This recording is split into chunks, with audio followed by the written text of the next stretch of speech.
del mercato ortofrutticolo di Treviso positivo al virus, scattato lo screening dei contatti. Intanto la Tre Valli AIA di Vazzola, nuovo caso di contagio e nelle scuole della Marca altre classi in quarantena. Case di riposo di nuovo sorvegliate speciali da lunedì, tutti i visitatori saranno sottoposti a tampone rapido nelle stesse strutture. Intanto quasi nuovi 400 contagi in 24 ore in Veneto, 78 a Treviso, ma Zaia tranquillizza, situazione sotto controllo. Gli autovelox non possono sanzionare perché dal Ministero non sono arrivate le regole per le omologazioni, a stabilire il giudice di pace di Treviso con una sentenza che rischia di invalidare anche tutte le multe d'Italia. Hotel e ristoratori in difficoltà anche senza lo spettro del coprifuoco. A Carano San Marco le lacrime di un albergatore costretto a lasciare i dipendenti in cassa integrazione. Blitz antidroga dei carabinieri, stroncato vasto giro di spaccio di cocaina e eroina tra Resana e Castelfranco, 2 pusher bloccati. Dal 4 dicembre il Ministero restituisce la chiesa di Santa Margherita alla città, sarà lo scrigno dei manifesti Salce e torneranno a casa, seppur virtualmente, gli affreschi di Sant'Orsola strappati 2 secoli fa dall'abate Bailo. Verso il 57° anniversario della tragedia del Vajont, a Longarone tutto pronto per gli eventi di venerdì e sabato, il Covid non ferma il ricordo, manifestazioni in sicurezza. Telespettatori di Antena 3, buonasera e ben ritrovati. Il telegiornale di Treviso e dunque ripartiamo dal coronavirus con il caso di un lavoratore del mercato ortofrutticolo di Treviso trovato positivo appunto al Covid-19, facendo scattare così lo screening dei contatti. Un appello alla calma arriva dal direttore dell'ULSS 2 Benazzi, che dice: abbiamo già individuato i contatti più stretti. Intanto sul fronte aziendale un nuovo contagio al Tre Valli AIA di Vazzola, quello che era stato insomma il primo cluster aziendale nella Marca. L'allarme al mercato ortofrutticolo di Treviso, fino ad oggi risparmiato dal contagio, è scattato alle prime luci dell'alba quando si è diffusa la notizia di un positivo fra gli operatori. Si tratta di un uomo italiano over 30, dipendente di una cooperativa. La positività è emersa dopo il tampone effettuato in modalità drive-in. Evidentemente aveva sintomi, il suo medico lo ha mandato giustamente a fare il tampone. Abbiamo individuato, l'abbiamo contattato, abbiamo saputo, perché prima non sapevamo, perché noi abbiamo un nome, un indirizzo, un numero di telefono, abbiamo capito che lavorava nella cooperativa del mercato, abbiamo chiesto a lui quali sono i suoi contatti stretti. Contatti stretti, che sono 5, sono stati individuati e sottoposti a tampone in giornata. Nessuno di loro al momento presenta sintomi riconducibili al Covid, ma si attende la conferma. Intanto il contact tracing prosegue con il direttore dell'ULSS 2 Benazzi, che comunque si appella alla calma. Dico che stiano tranquilli, perché noi abbiamo già individuato i 5 che hanno avuto contatti stretti con lui, che stiamo operando dopo ovviamente rispetto ai 5 per capire quali sono i loro contatti e quindi la cosa è assolutamente sotto controllo. E dall'ULSS confermano che c'è una nuova positività alla Tre Valli di Vazzola, azienda che sembrava uscita dalla spirale del contagio che l'aveva interessata in piena estate, il primo cluster aziendale in Veneto. Positivo un lavoratore ed è scattata la profilassi interna, con alcuni colleghi invitati a osservare la quarantena, a cominciare dai vicini di Armadietto, subito interessato il Dipartimento di Prevenzione dell'ULSS. Nel report poi dell'ULSS 2 si parla di altri 3 nuovi mini cluster con 3, 4 e 6 casi positivi in altre 3 realtà produttive della Marca. Per quanto riguarda le scuole, come sapete il caso di Farra di Soligo, con gli esiti che si sapranno domani nella scuola materna, ma ci sono anche quarantene stabilite oggi nel distretto di Treviso, in un asilo nido tutti quelli che frequentavano questo asilo, è un'unica sezione, poi in una scuola materna, sempre del distretto di Treviso, con una sezione da 23 bambini e 4 insegnanti, in una scuola media, sempre del distretto di Treviso, una quarantena per 21 ragazzi e 5 insegnanti, con 2 casi positivi nella stessa classe, e anche in una scuola superiore, una quarantena per 24 ragazzi, 2 positivi nella stessa classe. Allora da questi dati passiamo alla tabella dell'azienda Zero, insomma il report pomeridiano dell'azienda Zero, che parla di 156 nuovi casi positivi in Veneto nelle ultime ore, con i casi di stamattina che erano 240, siamo a 396, quasi 400 nuovi casi in 24 ore. Per quanto riguarda Treviso, ai 19 che vedete nella tabella delle ultime ore vanno sommati quelli di stamattina per un totale di 78 nuovi casi positivi nella Marca. Treviso è seconda in questa purtroppo classifica soltanto a Verona per la giornata di oggi. 2 casi di decessi nel territorio di Rovigo e Verona nelle ultime 24 ore, sempre secondo la tabella. Nonostante la curva però epidemiologica cresca, i dati li sentite, li vedete ogni giorno, le strutture sanitarie non sono sotto stress, perché la maggior parte, insomma è stato più volte ribadito, dei contagiati è infatti asintomatica. Su questo a lungo si è soffermato oggi il governatore del Veneto Luca Zaia nel punto stampa di Marghera, un punto stampa nel quale però ha anche annunciato misure importanti, perché si tratta di strutture delicate per le case di riposo. Allora, ripartiamo da qui.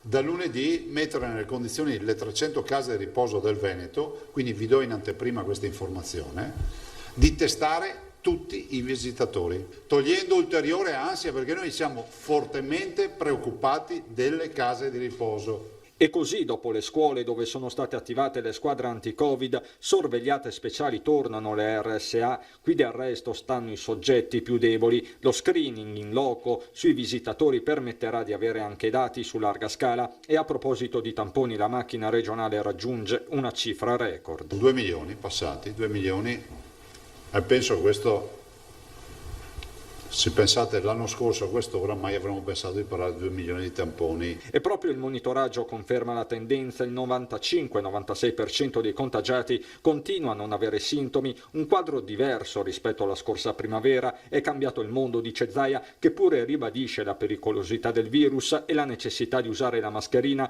anche alla luce delle nuove misure governative. Io dico, se avessimo indicazione che prendendo una compressa al giorno ci salviamo la vita da una malattia mortale, ci sarebbe qualcuno che rifiuta la compressa? No. Allora, o ci mettiamo in testa che la mascherina salva la vita, no? o continuiamo così. In attesa dell'ufficialità delle misure dell'esecutivo e del nuovo DPCM che si preannunciano non derogabili da parte delle regioni, Zaia chiarisce i rapporti Roma-Venezia all'insegna del motto "a ciascuno il suo". Non è che noi vogliamo fare i bulli, no? Cioè non è che vogliamo fare i guastafeste, però è pur vero che a Roma è giusto che ci sia una regia, è giusto che ci sia una visione, diciamo, generale del problema pandemico, è previsto anche dalla Costituzione, ma è altrettanto vero che i malati poi ce li abbiamo noi. C'è poi una partita internazionale, il Veneto si candida con Padova per l'Agenzia Biomedicale Europea. Vi annuncio che noi siamo candidati e che abbiamo dato anche l'incarico a un'autorevole realtà per farci il dossier e che quindi il Veneto è della partita. Ovviamente Padova centrale, di questa notizia ovviamente hanno informato il rettore e il sindaco. E sulla differenza appunto tra la situazione epidemiologica e la situazione clinica si è soffermato ieri anche il noto virologo Giorgio Palù in collegamento in diretta con Ferdinando Avarino nella nostra trasmissione Ring del martedì sera. Parole importanti che spiegano appunto ancora una volta la differenza tra situazione epidemiologica e situazione clinica, e poi anche parole polemiche, ed è tornato insomma sulla polemica con la Cina. Sentite cosa ha detto. Io lo dico sempre, un caso positivo non significa essere infettato, perché con il sistema di tampone molecolare posso trovare anche un virus che è già morto, oppure lo vedo solo dopo 30 e più cicli di amplificazione, che non è detto quindi che sia infettivo quel virus. Quindi infezione non vuol dire malattia. E poi c'è malattia e malattia, c'è la febbre, c'è il mal di gola, c'è il ricovero in ospedale perché ho un'ipossigenazione o ha difficoltà quindi respiratorie, e c'è il ricovero in terapia intensiva. Quindi dobbiamo pensare a tutto ciò e considerare soprattutto che l'impatto e soprattutto la letalità, se considerata in studi che sono stati condotti misurando la produzione di anticorpi, quindi la circolazione reale del virus, la letalità si aggira dallo 0,3 allo 0,6%. Noi ci dobbiamo cimentare con un virus che è pandemico, che non ha limiti o confini regionali, ma neanche nazionali, neanche europei e globali. È un virus nuovo, che ha una grande affinità per le nostre cellule. Sicuramente è un virus cinese, diciamolo, ripetiamo, non è colpa di Trump o di Johnson, di Bolsonaro che hanno sottovalutato la situazione, è un virus che viene dalla Cina, è un virus che circola da settembre del 2019 e questo ce lo dice in maniera inequivocabile.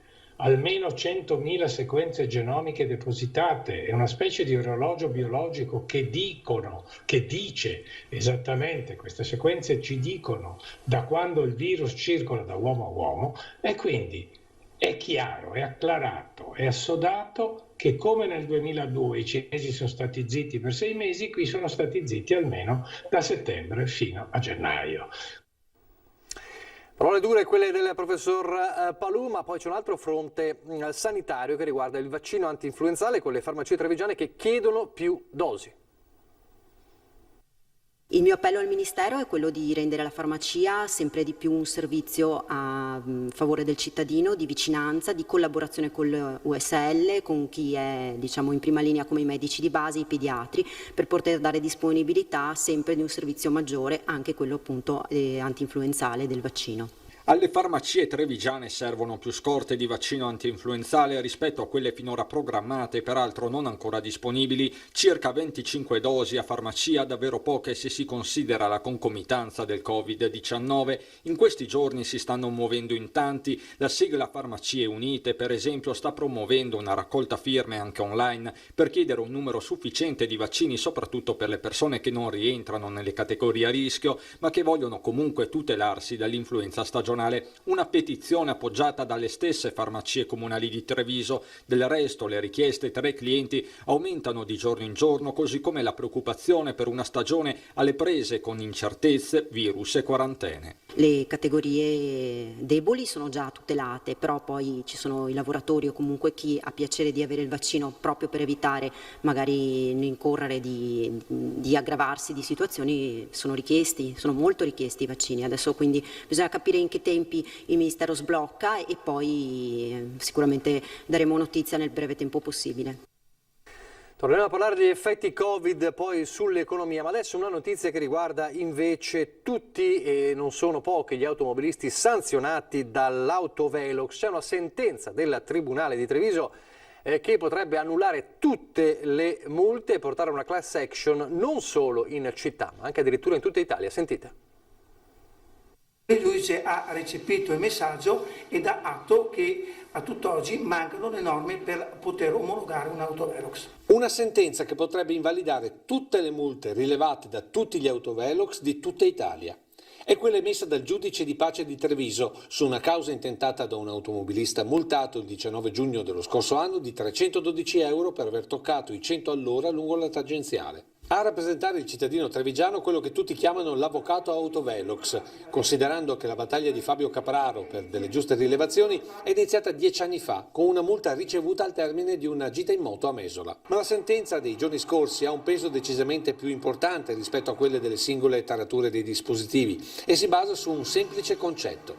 L'articolo 142 del Codice della Strada, al comma 6, dice espressamente: per la determinazione dell'osservanza dei limiti di velocità sono considerate fonti di prova le risultanze di apparecchiature debitamente omologate. Il Ministro delle Infrastrutture nel 2017 fa un decreto molto onesto, molto tranquillo, molto onesto, dove dice, all'articolo 1, dice: nelle more dell'emanazione di specifiche norme per l'omologazione, cioè riconosce che nel 2017 e ancora oggi non sono state emanate le norme per poter omologare l'autovelox.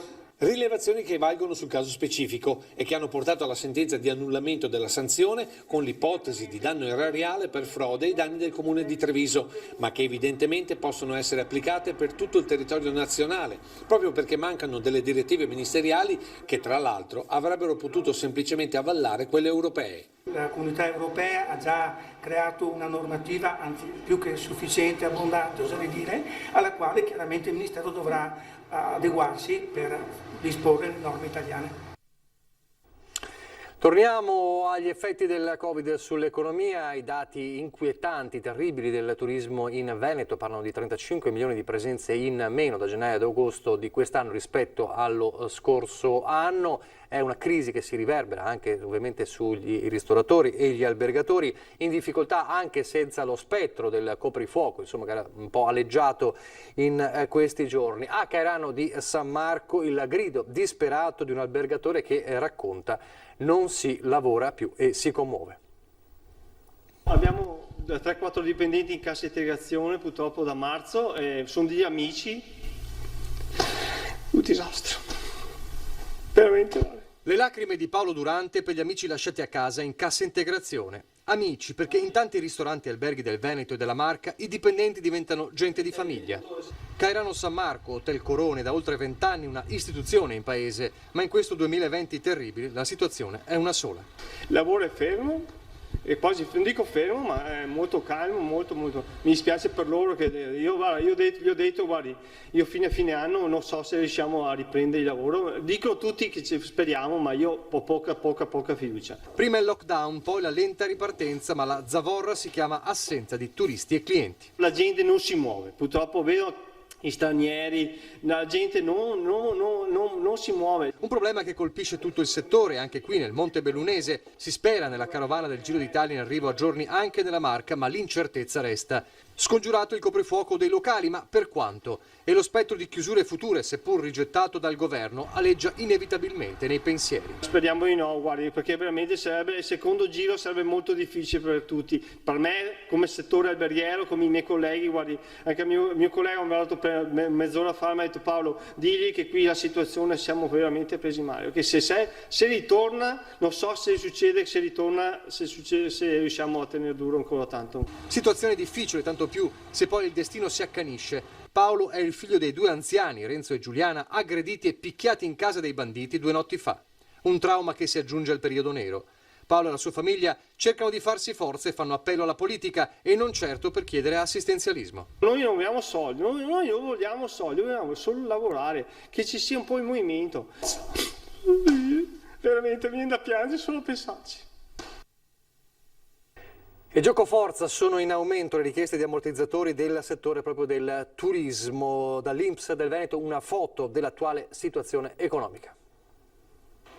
Un carico di richieste che l'Inps del Veneto è riuscita a smaltire senza ritardi. È il bilancio dell'Istituto di Previdenza dopo il lavoro svolto nei mesi dell'emergenza, nonostante quelli che il direttore Antonio Pone chiama numeri impressionanti. Sono numeri impressionanti perché sono numeri multipli rispetto agli anni precedenti, anche di decine di volte, soprattutto per quanto riguarda l'assegno ordinario del Fondo di Solidarietà. Parliamo di 25-30 volte le domande pervenute l'anno scorso. Complessivamente noi abbiamo fatto pagamenti diretti in Veneto a lavoratori per oltre 350.000 lavoratori. Dalle richieste delle tipologie di ammortizzatori è in qualche modo possibile scattare una foto della situazione economica in questa fase. Da un lato il settore manifatturiero in ripresa, a dimostrarlo, spiega il direttore dell'Inps, le domande di cassa integrazione ordinaria che la settimana scorsa erano state 3.231, in calo rispetto alle settimane precedenti.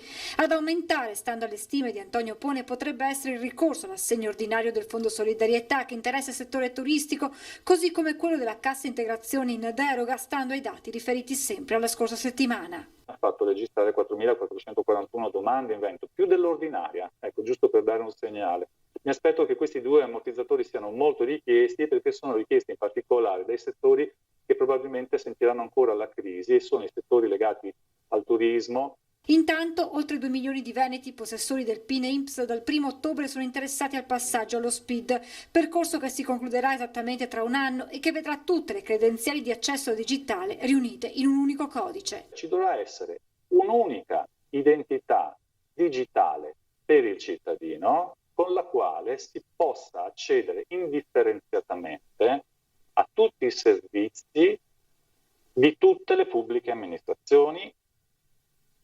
A scontare gli effetti del Covid sono anche i lavoratori dell'aeroporto Canova, l'abbiamo raccontato in questi giorni, e poi c'è anche l'ostacolo di tutto questo del master plan bloccato. Su questo l'intervento a Palazzo Madama del senatore della Lega trevigiano Massimo Candura con un appello forte al ministro dell'Ambiente Costa. Sentiamo le sue parole.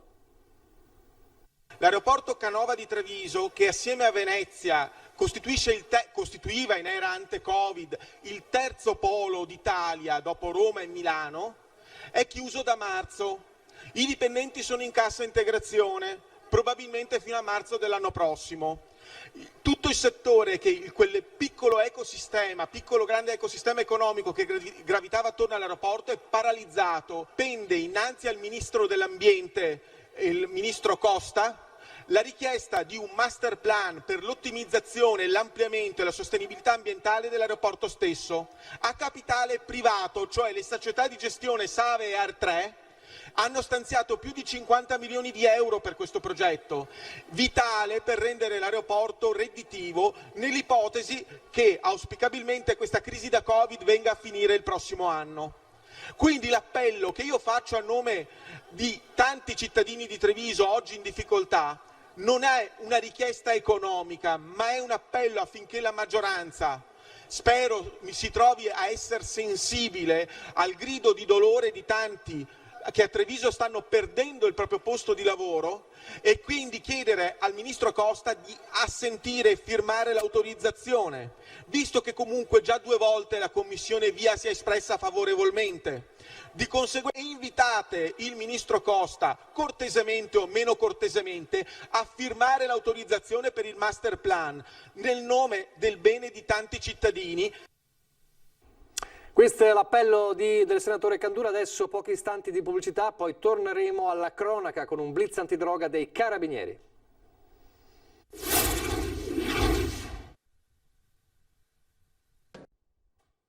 Rieccoci in studio in diretta, ripartiamo dalla cronaca e dal vasto giro di spaccio stroncato dai Carabinieri tra Resana e Castelfranco. Un giro d'affari consistente che nemmeno il lockdown ha fermato. Dall'estate 2019 all'estate 2020, un anno di spaccio tra le piazze di Resana e Castelfranco per un 44enne di Resana e un 51enne di Campodarsego. Cocaina soprattutto al prezzo di 100 euro al grammo, ma anche eroina. Il business è terminato a luglio, quando i Carabinieri di Castelfranco hanno bloccato l'attività del 44enne trevigiano, ma solo ora, dopo aver allargato l'indagine, si è compresa l'ampiezza del giro criminale che coinvolgeva anche il 51enne padovano. Gli incontri erano organizzati dal 44enne a Resana, in centro e presso la sua abitazione, talvolta nelle vie centrali di Castelfranco, dove anche con l'aiuto del complice 51enne lo spacciatore vendeva le dosi a tantissimi acquirenti dell'area castellana. Per il direttore del giro è scattata la custodia cautelare in carcere, per il padovano l'obbligo di presentazione alla polizia giudiziaria presso la stazione Carabinieri. La cultura adesso sarà ufficialmente inaugurata il 4 dicembre alla presenza del ministro Dario Franceschini, la rinnovata chiesa di Santa Margherita a Treviso, un restauro da 5 milioni di euro. Oggi in anteprima la visita al cantiere con parecchie sorprese. Sarà lo scrigno dei manifesti di Nando Salce e virtualmente ritroverà anche il suo ciclo di Sant'Orsola, salvato, strappandolo dalle sue pareti, dall'abate Bailo, fondatore del Museo Cittadino. Ecco il futuro della chiesa di Santa Margherita lungo il Sile, edificio del 1200 che ha affrontato davvero di tutto. Da cappella conventuale a stalla, da deposito merci a palestra di roccia, fino al prossimo 4 dicembre, quando diventerà la cassaforte della collezione trevigiana più ammirata e invidiata al mondo. Ecco il forziere costruito all'interno delle secolari mura, 3 piani di scaffalature ad altissima tecnologia, dove saranno custoditi i preziosi fogli in un'atmosfera controllata per evitarne l'inevitabile invecchiamento. Lo scrigno è tutela assolutamente il bene manifesto, quindi sia dal punto di vista sismico, antincendio e della conservazione. Per quanto riguarda l'esposizione, poiché si tratta di una collezione di oltre 40.000 pezzi, meritava uno spazio espositivo all'altezza che possa a rotazione effettivamente presentarli tutti. Sarà il tetto della cassaforte di circa 400 metri quadri ad ospitare mostre, ma anche dibattiti oppure concerti, con una modulazione degli spazi definita da pannelli che scenderanno automaticamente dalle travature.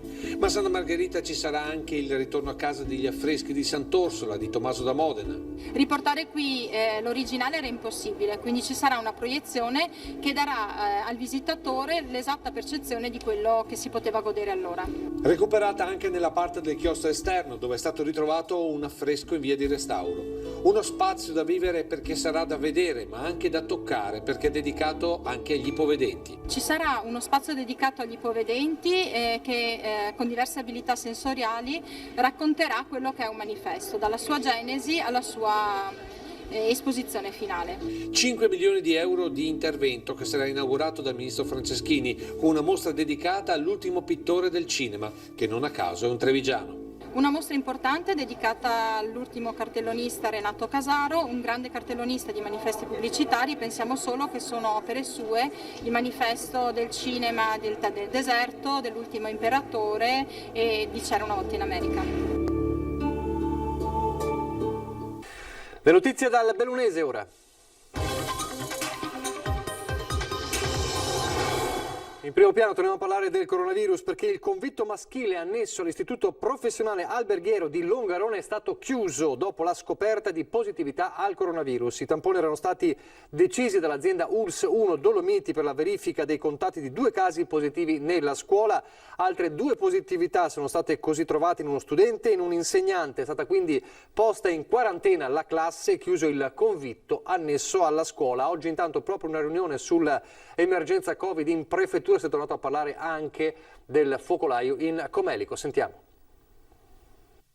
Si è parlato di Covid e dell'impennata di casi nel Bellunese in prefettura Belluno, dove si è riunito il Comitato Provinciale per l'Ordine e la Sicurezza Pubblica, presieduto dal prefetto Adriana Cogode, con amministratori locali e forze di polizia. Belluno nelle ultime ore è la provincia che sta crescendo di più in termini percentuali. Al momento la zona a più elevata diffusione è senza dubbio quella del Comelico, con un importante focolaio epidemico che interessa i comuni di Santo Stefano di Cadore, San Pietro e Comelico Superiore, con un totale di 107 persone positive e 227 in isolamento domiciliare. Un'intera valle quindi è coinvolta. Dall'analisi dell'attività di screening effettuata dal Dipartimento di Prevenzione è emerso come le principali cause del contagio risiedano nel mancato utilizzo della mascherina e negli assembramenti che talvolta si verificano all'esterno degli edifici scolastici o degli esercizi di somministrazione di alimenti e bevande. Da qui la decisione di inasprire i controlli e di attivare con i comuni una campagna di sensibilizzazione della popolazione sull'assoluta necessità di rispettare le poche e semplici regole per contenere la diffusione del virus, dalla mascherina appunto all'igiene delle mani. Sensibilizzazione anche sui mezzi pubblici con Dolomiti Bus. I monitor di servizio a bordo degli autobus urbani nei prossimi giorni, oltre ai consueti avvisi di informazione, trasmetteranno anche nuovi messaggi ideati appositamente per invitare i ragazzi al senso di responsabilità. Si tratta di un sistema facile e smart per ribadire il concetto della sicurezza dei mezzi pubblici, spiega il consigliere provinciale delegato ai trasporti Dario Scopella, sicurezza che passa inevitabilmente anche attraverso la responsabilità dei passeggeri. Sicurezza e responsabilità anche per ovviamente gli eventi legati al ricordo della tragedia del Vajont. Tra venerdì e sabato a Longarone arriveranno in tanti, dal Presidente del Parlamento Europeo Sassoli anche a un sopravvissuto particolare, il paziente numero 1 di Codogno, un sopravvissuto al coronavirus. La tragedia di ieri, l'emergenza di oggi, il filo conduttore.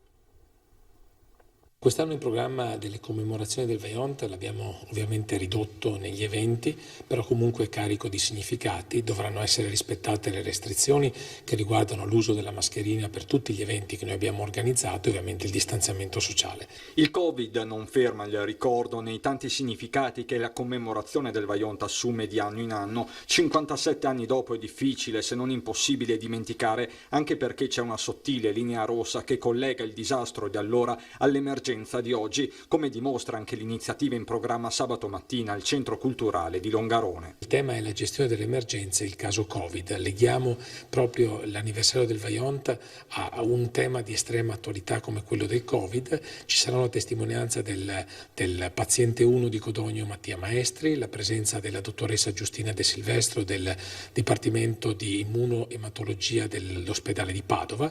Ci sarà l'ingegner Rinaldo che ci parlerà da Losanna italiana direttamente. Tra gli ospiti anche il padre dei tamponi rapidi, il microbiologo trevigiano Roberto Rigoli, che porterà la sua testimonianza sul campo. Sempre sabato arriverà a Longarone il presidente del Parlamento europeo, David Sassoli. Sarà un'occasione soprattutto per far capire all'Europa che è importante mettere risorse sulla prevenzione del territorio. Penso che questo sia un tema sempre di estrema attualità e lo vediamo ormai quotidianamente per quello che avviene in tutto il paese ma anche in tutto il mondo. Prima però venerdì 9 sarà l'ora della commemorazione ufficiale al cimitero di Fortonia con il capo della protezione civile Borrelli. Dal Vajont a Vaia, passando per il Covid, il bellunese vuole comunque alzare la testa e non dimenticare.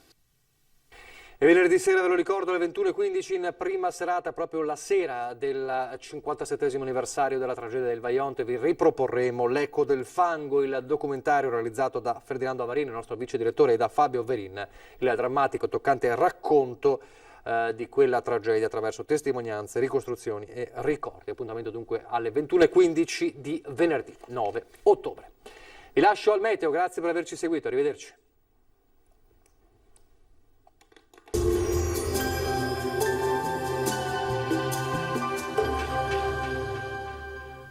Società Agricola Torresan. Dai nostri animali nati e allevati nel cuore del Montello produciamo solo carni e salumi genuini. Nuova apertura a Ponzano Veneto. Bentrovati al meteo. Bel tempo al nord-est, il nostro territorio infatti gode di una breve pausa anticiclonica. Il dettaglio di giovedì 8 ottobre. Sul Veneto generali condizioni di bel tempo, il cielo sarà sereno o al più localmente poco nuvoloso. Durante le ore più fredde in pianura, nonché sugli altipiani e nei fondovalle, saranno probabili delle foschie o nebbie. Temperature stazionarie minime fino a 13 gradi, valori massimi compresi invece tra i 17 e i 22 gradi all'incirca. Tempo stabile poi anche sul Friuli Venezia Giulia, con ampio soleggiamento e cielo al massimo poco nuvoloso, non sono attese piogge. Temperature minime tra 9 e 13 gradi, massime sui 19 e 21 all'incirca. Infine uno sguardo alla situazione del Trentino Alto Adige, anche qui bel tempo, qualche addensamento sui settori di confine ma senza precipitazioni. Temperature minime sugli 8 gradi, massime invece sui 19 all'incirca. Dal meteo di Antenna 3 per ora è tutto, grazie per l'attenzione e arrivederci.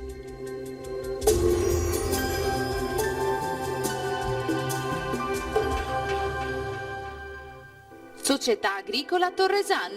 Dai nostri animali nati e allevati nel cuore del Montello produciamo solo carni e salumi genuini. Nuova apertura a Ponzano Veneto.